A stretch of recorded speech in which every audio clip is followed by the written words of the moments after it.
So welcome everyone again to today's interactive session, and that's on Beyond the Error, Lessons in Patient Safety, explores the critical insights gained from medication errors in healthcare.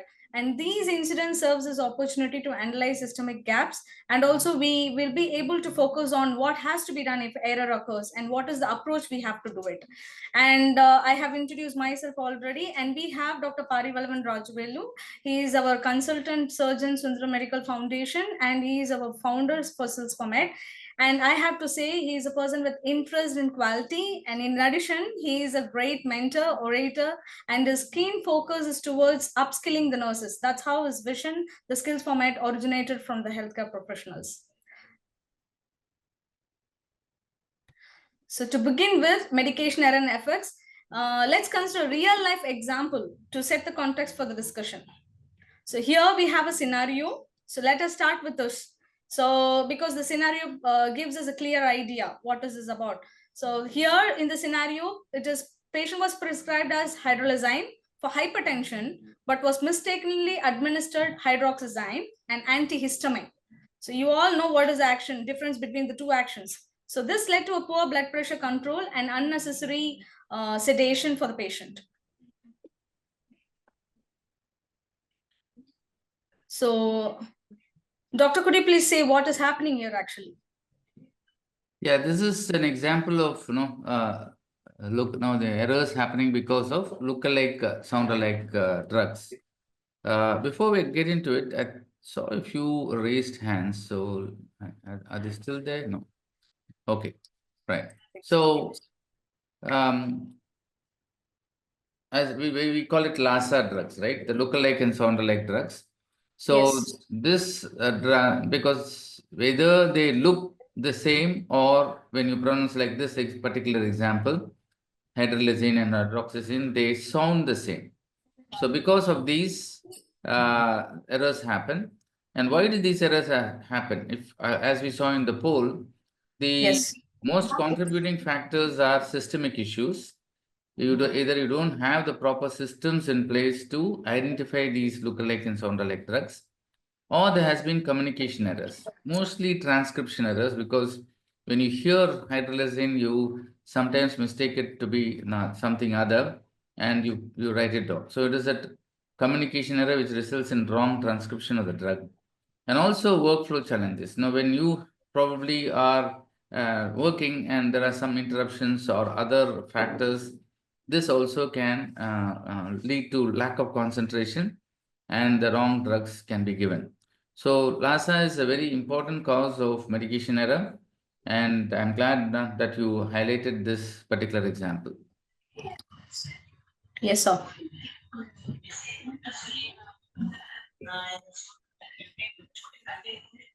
So, doctor, let us discuss this further as we grow into the broader topic.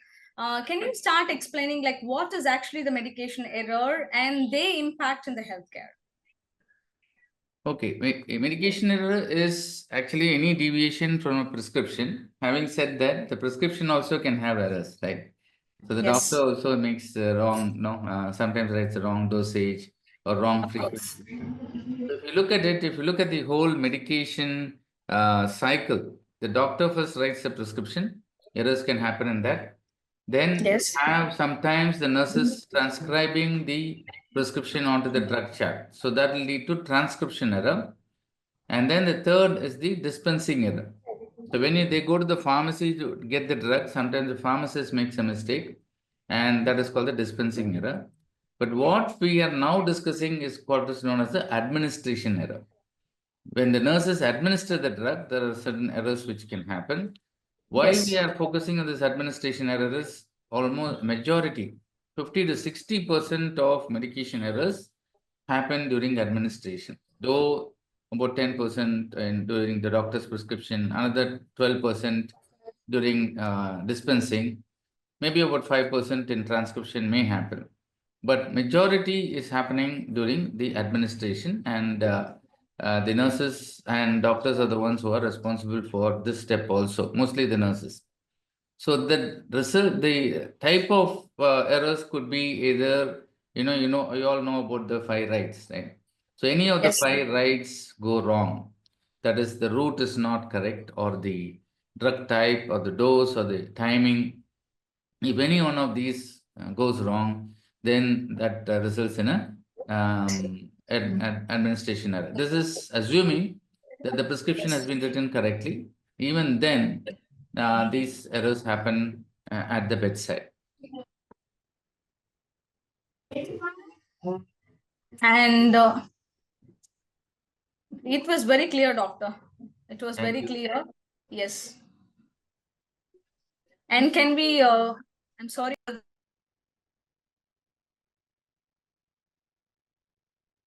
Sorry, everybody, for the interruption during the presentation.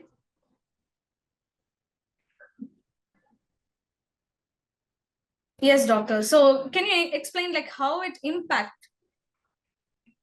Yeah, basically, the medication errors can lead to mild inconveniences, like maybe just an allergic reaction or just a rash. And sometimes it leads to compromised safety. For example, the drug dosage may be delayed, or slightly small deviations can happen. So this does not cause much of a problem. But sometimes when the wrong drug is given, it can lead to severe harm or even death. So that is why we are worried about it, and that's the reason we have to be very careful about the medication errors.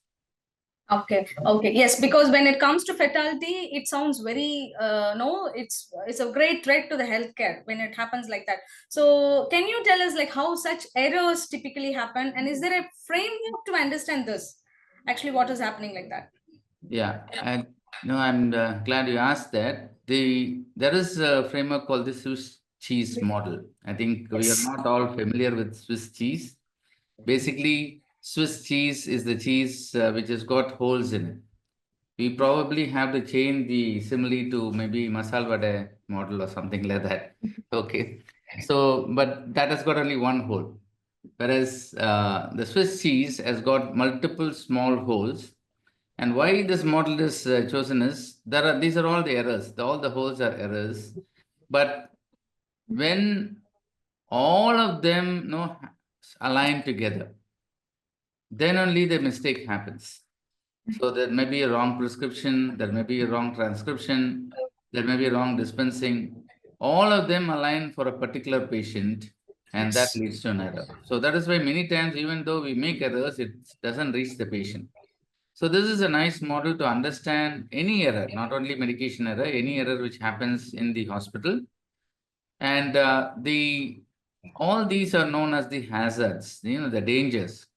So when a Yes. patient is actually in the hospital, while giving treatment, we all do it with good intention. But there are many hazards which are there in this process, and many times we sort of get away with it, or the patient escapes because they don't reach the patient. So, but on all of them align, it reaches the patient, and so it could be like systemic issues or workflow challenges, communication gaps, or human factors.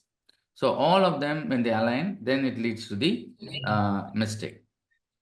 So whenever we do, what is known as the root cause analysis, we're going to look at it in a later part of this presentation. You have to look at each of these layers. Do you have system problems? Do you have workflow challenges? Are there any communication gaps? What are the human factors involved? So this is how we go about.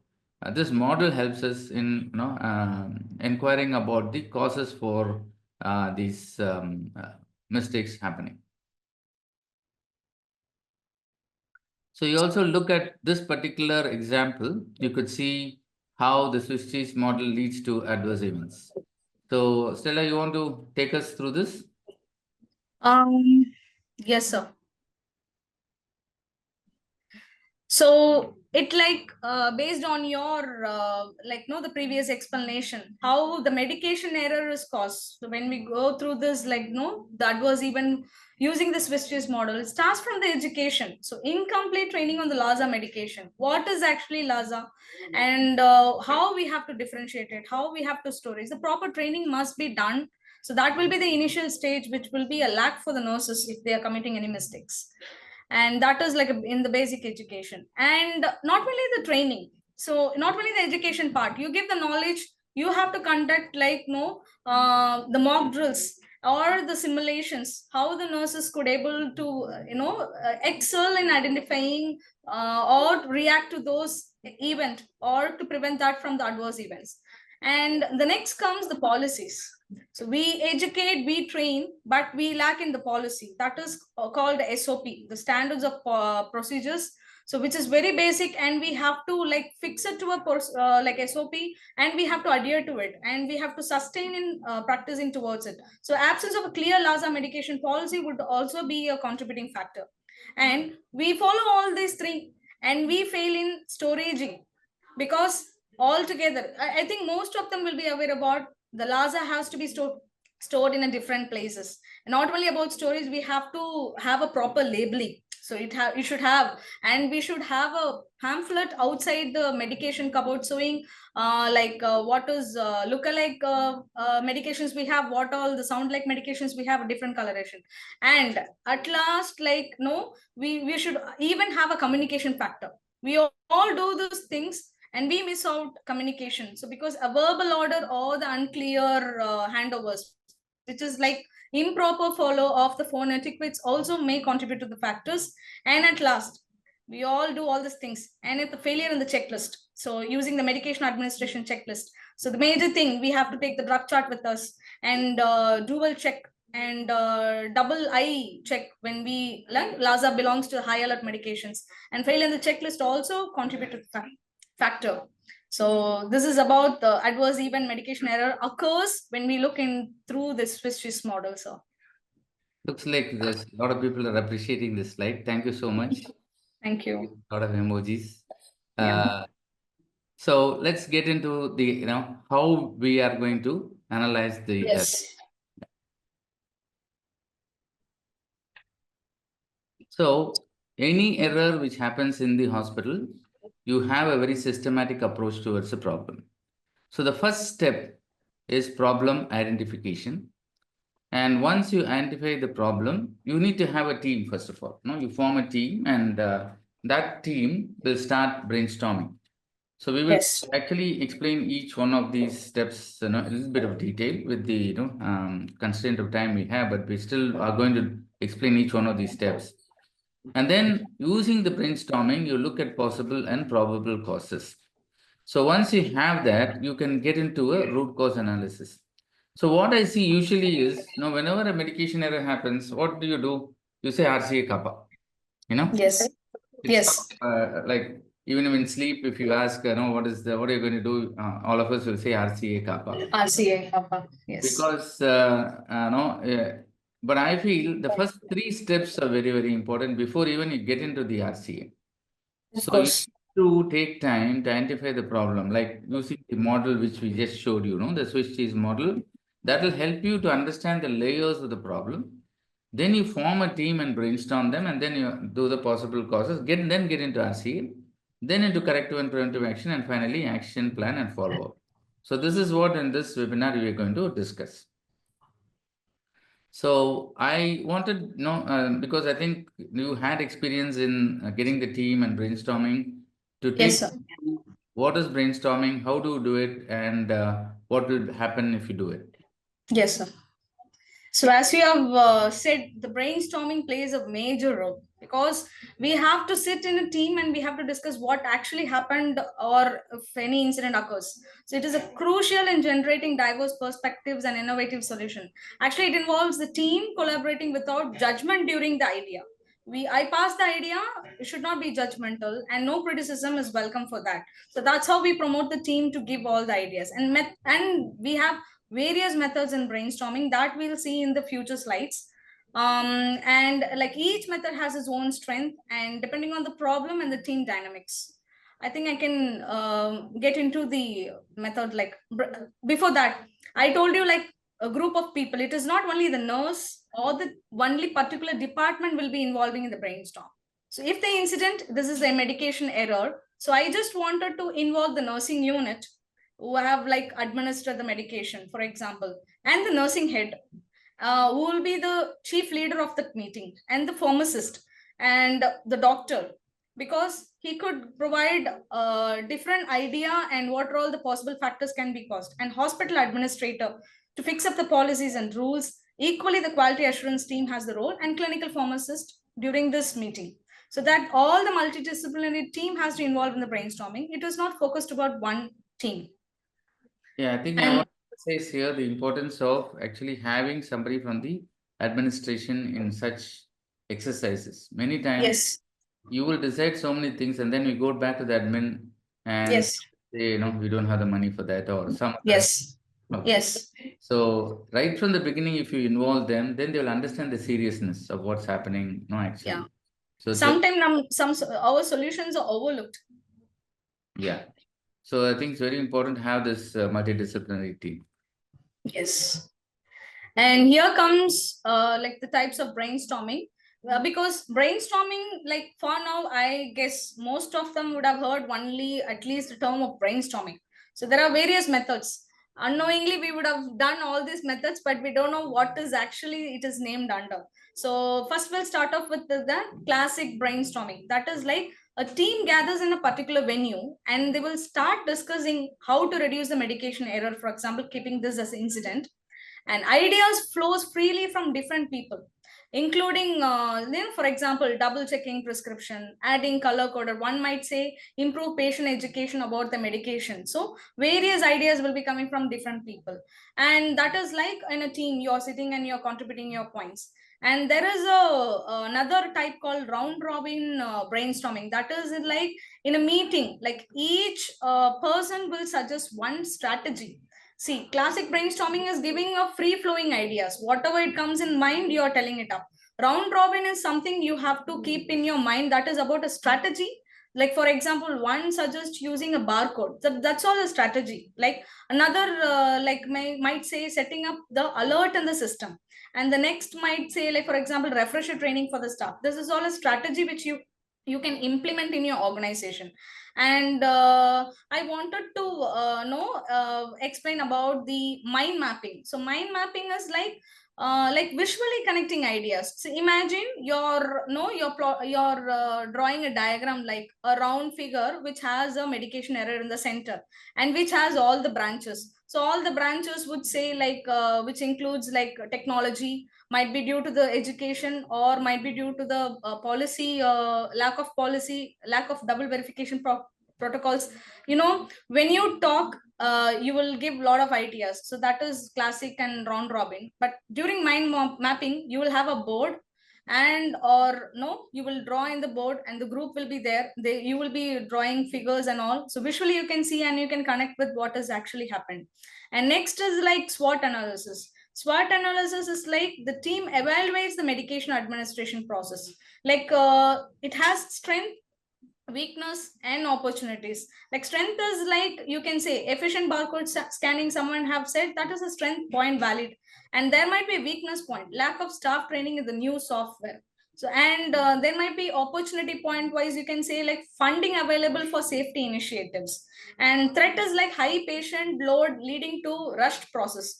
So and then there is a silent brainstorming. It is like team members individually sit down, or they bring down all the ideas to address recurring prescription errors. What are all the possible errors have happened so far, and suggestions include automating dose calculations and creating error reporting hotline and reviewing case. This is all example I'm saying what all the possible points would come for it.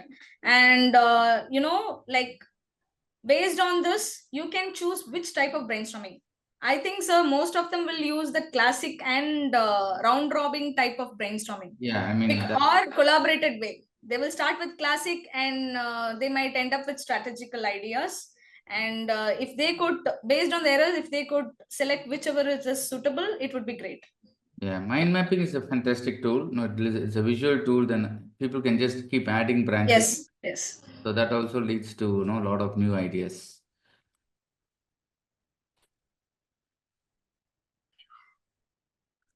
And next we have like steps in brainstorming. So first you have to define the problem clearly. What has actually happened?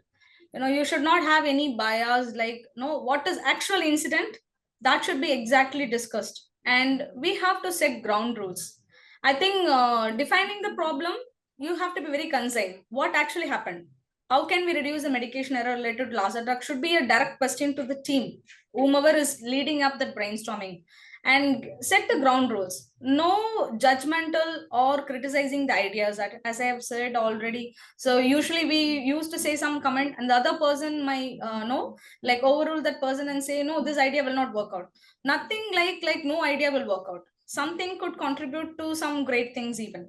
And like encourage everyone to participate. Some might be like four of them in a team, so brainstorming should be not like four, as we have already said, but like group of people will be there inside. So like for example 12 members are there, only three will be talking, the other eight will be in a mute mode or something. So we have to encourage them, to talk. And we have to focus on quantity over quality initially, because you don't pick it up the quality in the initial stage itself. First we have to take as much of points from the team members in by quantity, and we have to start generating the ideas one by one. So allow the participant, we have to share ideas spontaneously. If somebody is saying the point, we have to share how it can be worked. And we can even use, no, this is all example, we can, it is not only like simple forum like classic brainstorming you're doing. You can be fix up a board there at your back, one by one, when they're saying you, we can list it down, and then we can have a like suggestions. At last we can verify what all we have discussed. And also categorize and refine. So we got all the ideas. Might be one is saying labeling the labeling the high alert drugs, and one might say this can be in this color. Both are same, both are like talking about labeling. So we can group the similar ideas and we can eliminate the duplicates, so that we have 10 ideas, out of which two are duplicating. We can eliminate that. No need to waste focus on no duplicating things, and then we can prioritize which is very promising and which can be done immediately or quickly without wasting our time. And finally, after getting doing all these points, it is like evaluate and develop. Like assess, like practicality. So we may get all the ideas, and we have to think about how the organization will be able to practically implement this. It is not about one person deciding on it, as sir have said already. And we have to select the best ideas for further exploration and the implementation. So this is how it works in the Okay. yeah. Fantastic step-by-step approach. Explained very well. Thank you so much. Thank you, sir. Let's move on. So the benefits of brainstorming is it promotes team engagement and collaboration, and it uncovers diverse perspectives and gives innovative solutions. And more important, I think every one of the members becomes owners of, in the process. So you don't need to Yes. go and thrust the ideas after that. If you have included them right from the beginning, they become the, there's ownership among the participants who are taking part in the brainstorming. Absolutely.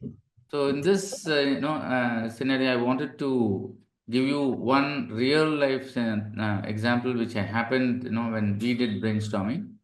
So we had a problem with the our oxygen outlet leaking from the humidifier. The two or three rooms in the same ward had the same problem. So, in fact, there was a patient safety incident because of that. Because the patient, who was being treated, got a bit worried about the leak and complained to the management that we are not taking care of the oxygen, which is a very important part of the treatment. So there was a session to brainstorm, and we invited everyone, right from the housekeeping right up to the hospital admin, doctors, nurses, and all of them. So when we were discussing after some time, only the senior persons and the HODs were discussing. And then we came to a conclusion that there are three types of humidifiers in the hospital. One is a long one is very small, the other is in between. So somebody said, yeah, it's because of these three types, this problem is happening. No, has to be uniformity, standardization. So let's settle with the long one, which is known to be very effective. And the biomedical person and engineering, everybody agreed to that. But there was this ward boy who was sitting in front, who was very uncomfortable, kept moving in the chair. So I asked him, why? What is the problem? Is there any problem? He said, sir, actually, if you don't have the small humidifiers, I cannot push the oxygen cylinder under the stretcher. So this is the value of listening to the the frontline workers. Yes. If we had spent the money and changed all the humidifiers, see the problem which could have happened. Ultimately, what we found out when we discussed among the housekeeping, the washers were loose, and when they were unscrewing the humidifiers, the washers fell down, which they failed to recognize. Okay. So this training was given to the housekeeping that the washers also have to be cleaned, and there was a checklist, and there was a supervisor assigned to this, and the problem got solved. So that is Okay. the value of brainstorming, and more importantly, value of having the frontline workers for such sessions. So I just wanted to share this Yeah. story with all of you. And another value is this, sir. The person was very mute. So that we were saying, who is very mute, we have to ask them to talk. So they might have a more valuable points than others. No, not like everybody will be saying the points. The mute person might also have a valuable point. That's how. Exactly. Yeah. And once we identify the causes, sir, like how you have said, how does this root cause analysis help them in addressing them? Okay.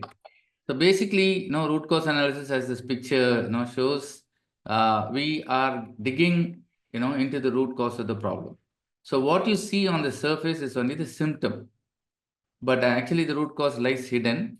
And this is a Yes. process where we dig down and find out what is the real cause of the problem. So the steps are the four. One, you have to define the problem.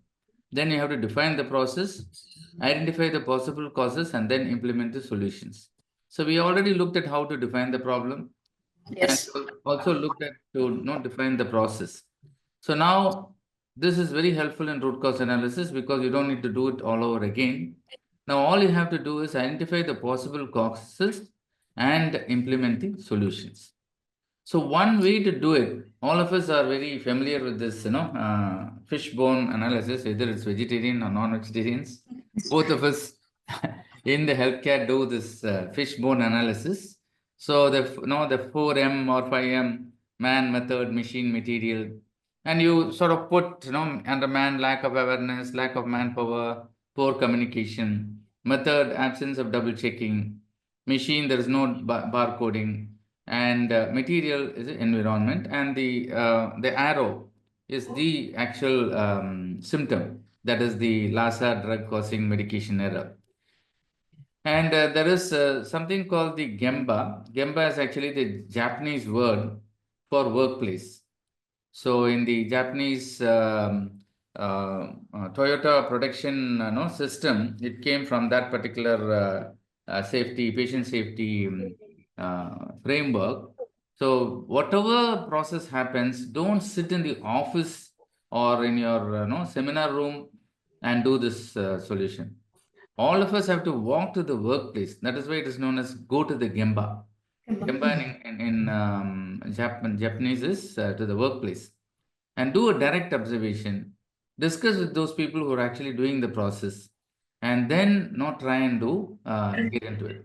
So the Ishikara or the or the fishbone analysis is helpful in that way.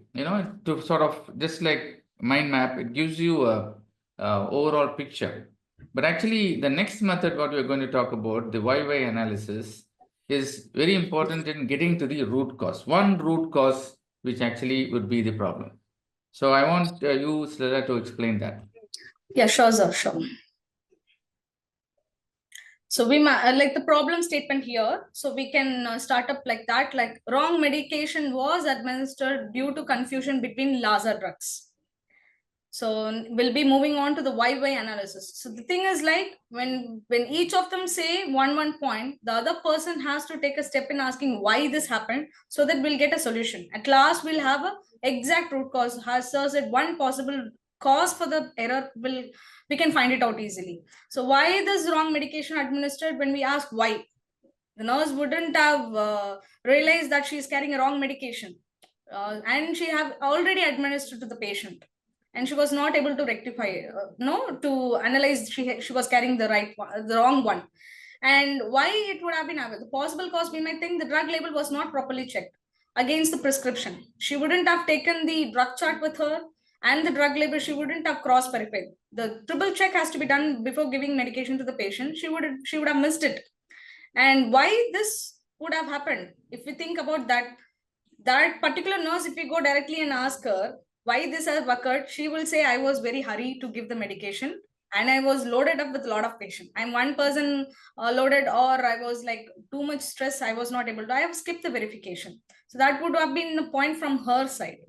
And if we ask like why this would have happened, why that particular nurse was loaded up with a lot of patients, like, then obviously the other person would say like the ward was understaffed during that particular shift. That is why she was like loaded up with the patients. And why again understaffed in the particular shift? If we go there might be the reason there was no contingency plan in place for managing sudden absenteeism or surges in patient management. That will be the last reason stated. So next, don't ask why. That is the final thing. It is actually the major part. If the particular department have been given a staff, or the staff contingency plan has been done priorly, this wouldn't have occurred. So we could have eliminated all these other contributive factors. So the final thing comes the root cause. That is the last point what I have said. So for every root cause, lack of contingency planning is the root. Yes, that is the root cause. And for every root cause, we have to fix it up a countermeasure. So how we are going to work it out? So countermeasure, it's like develop a contingency staffing plan with escalation protocols. If this is done in future, that particular nurse, if she is overloaded or she has understaffed in the particular department, she is stressed up, she's definitely going to go through this staff escalation protocol, and she knows what has to be done next. She will not end up in such incidents. Right. That's interesting, really. Okay. So now we found the root cause. Yes, sir. One, yeah.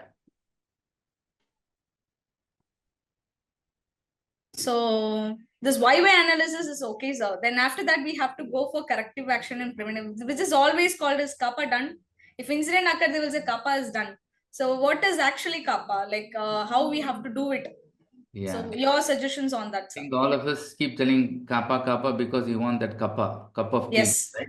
So let's look at see corrective action. So any problem happens, there are three things which you do, right?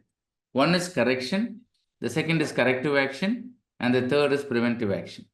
So correction is the immediate reaction. See, for example, I given this particular example of there is a water leak under your sink. So what do? You don't want the rest of the bathroom to get wet, so you put a bucket underneath. This is the correction, right? So similarly, a person, let's say it's a patient fall. So what do you do when the patient fall? Immediately you go, help the patient, give them first aid, and put them back in the bed. And yes. So this particular example of LASA, when there is a patient had a reaction or more sedation to that particular drug, you would do the immediate action required. So that is correction. The next is the corrective action. So let's get back to the wash basin example. So you looked at why this particular leak was happening, and you found that drainage thing was so rusted and and it was leaking.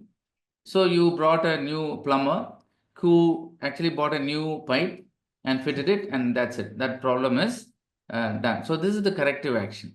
So in that, but here in the healthcare, if we take the same example, the corrective action is you found out the root cause, and you're taking the countermeasure for that particular ward, that particular area. Okay. This is the corrective action. Okay, a lot of people get confused between corrective action and preventive action. So corrective action is what is the action you did for that particular ward or particular area so that it does not happen again. So you did the root cause analysis. Now what is happening to the rest of the wards and the rest of the hospital? Still LASA errors can happen. So that is where preventive action happens.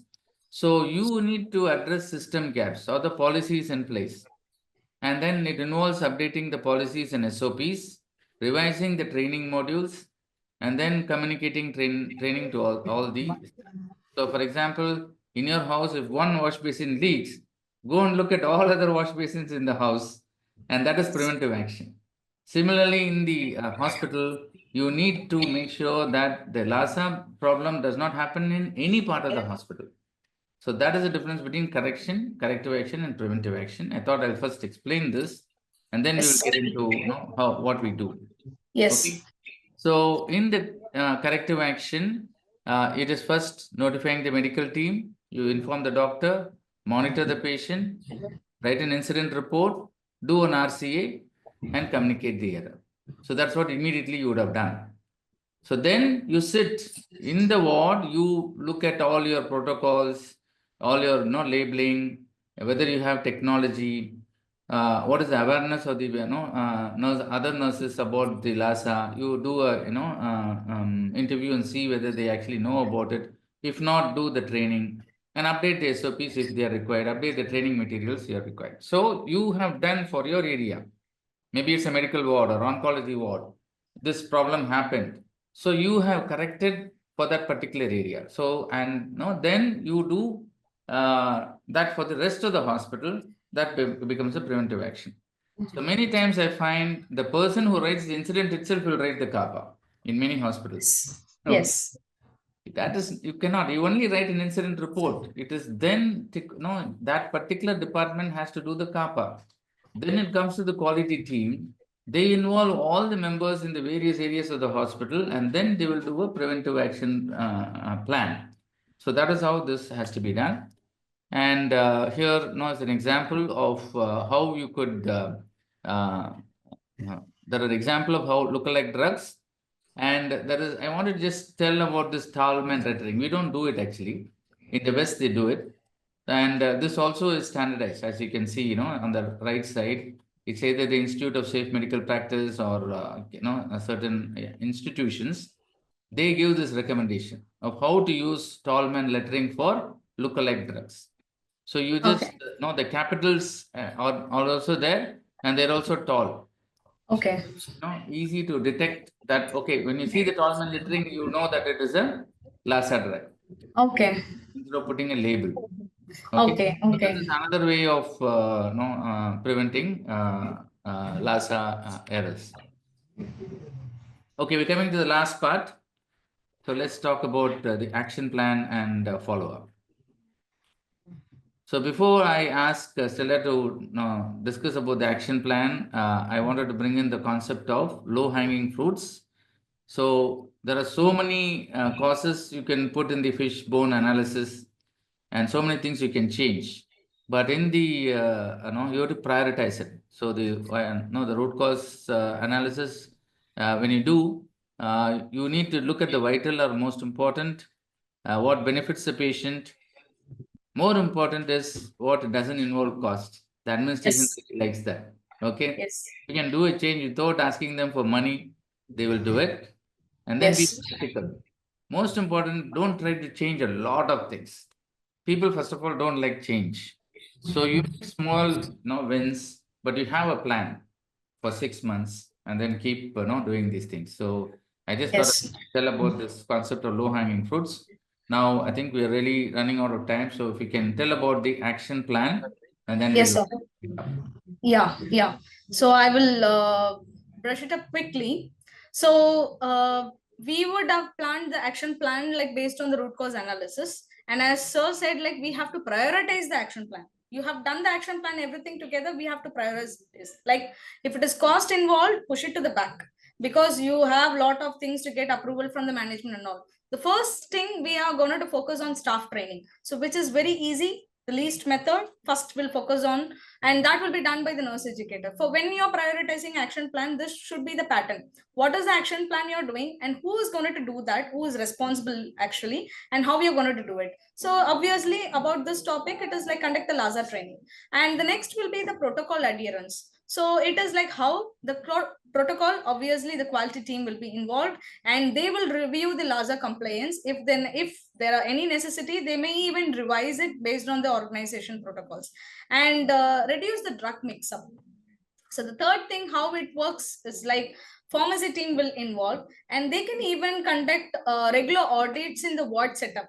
So to ensure whether it is labeled properly and whether it is stored in a different place, and separate the LASA medications, and even they can go and monitor so that everybody will get alert. It is done regularly, and it is ensured by them.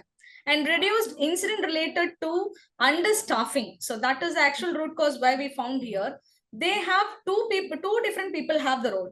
HR, it is if it is understaffed entirely for all the shift, it means we are running shortage of nurses. They should start recruiting nurses based on their bed capacity. So, and also nursing supervisor should be ready, like with the on-call nursing. If it is overloaded the particular department more than they expected, I think all the nurses are like no, it's given duty according to the patient flow. If unexpectedly a major of the patients are getting involved, they should be ready. A backup nurse, like on-call nurse, should be ready, so that to implement like the staff contingency plan. And the thing will be like improved visual identification. Again, it is pharmacy team. I already have discussed, it is about like visual impact in terms of color coding and the labeling things. And about the barcode scanning system, it is like using the BCMA. BCMA is like barcode medication administration, which involves the cost. See, the previous one involves the cost because you have to like design a label using the branding support and print it off. It is like more often you will print it off, and then it involves a less cost than the barcode scanning is like huge cost. Like depends on the barcoding the sound itself, it's a technology wise, it implements cost. So that is why I've put that into actions. This is actually the prioritization of the action plan. Very nicely done. I think it's a fantastic way of looking at prioritization. So the broader thing is what is, has a larger impact. It doesn't mean Yes. that cost is equivalent to impact. Yes. Yes. So, you can use low cost, high impact items as priority, and then Yes. go down and then see which is feasible and implement that. No, it's really a fantastic way of looking at things. Yes. Finally, I think I'll end by, yes, sir. Yes. emphasizing this most important thing. Most of the Yes. time, we do an incident analysis in Kappa and that's it. Forget And it. as a quality expert, I want you to explain how we have to monitor and evaluate it. Yeah. So that everybody can write and implement. This is the problem. No, we just do a one-time root cause analysis and then we don't even look at it. So very important to do the monitoring. And I was actually talking to, Fortis Hospital, Faridabad yesterday, in the quality internal auditors course. And this is the problem. Everybody thinks it is the quality department problem. No, it is your own problem. No, whichever department is having this problem, they have to monitor it with the support of the quality department and also the pharmacy. But basically, it's each and every department should do monthly audits among this. Yes. And then once the system is in place, you can make the monthly, 2 monthly, quarterly, or even once in 6 months, depending upon how well you have integrated the system into your workflow. And the second is keep collecting staff feedback.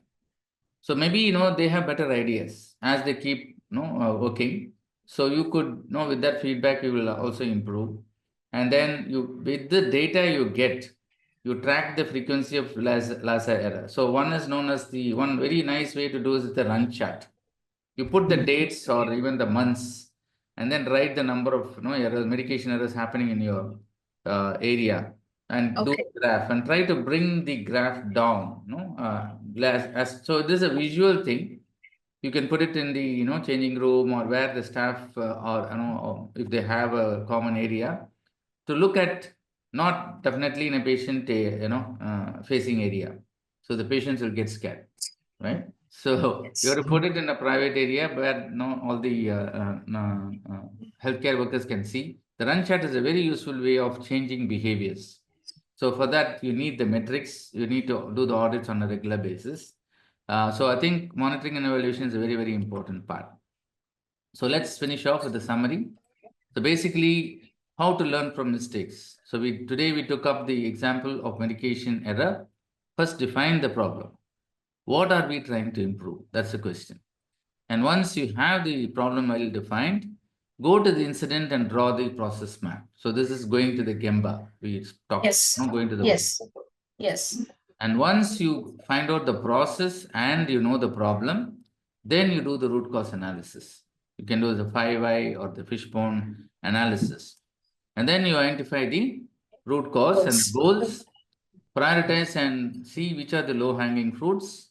Then write an action plan which should say who is responsible, what is going to be done, when will it be done, and where is it only one department or the whole hospital, and how it is going to be. Very, very important. Unless you have an action plan, every committee meeting there will be incident reports and kappa, and nothing would have improved at the bedside. So you need to have this action plan for each and every incident which happens. And finally, improve it by including the workflow, SOPs, and make it happen in everyday practice. Monitor, audit, and keep on re-auditing. So that's what how we learn from the mistakes. I hope it was useful to all of you. As I think we need to tell the people who have joined that in 2025, the webinars have undergone transformation. In Yes. 2024, you only saw my face. Okay. And maybe end of 25, you would have seen Stella's face also. But what we have done is we have four sort of series we're going to do. So one will be what I did in 2024, on 2020. Is just taking up one topic and talking about it. The second, we are going to talk about this sort of learning from mistakes. Next week, you will see we are going to meet leaders. We are going to give a platform for nursing leaders to come and share their journey so that we can learn from them. That will be one series. And the third will be workflow, right? Yes, sir. Workflow. Best practices. Yeah. Workflow we're going to discuss. And finally, we'll also talk about improvement. What did you say, improvement or what is the word? Yeah, improvement of yourself and improvement of Yes. the environment. Yeah, and we're going to involve the non patient area works, like how they are going to improvise the environment to be better nurse, to focus on more care. Yeah. So all these are ideas we're having. So we need your support. So please look out for our flyers and keep joining in large numbers like you have done today. So we have more than 200 attendances this week, I mean this particular webinar. So really thank you for coming out in such large numbers. And we hope this session was useful to all of you. Thank you. And thank you for the audience who come in such large numbers. Thank you and have a great evening and a great weekend.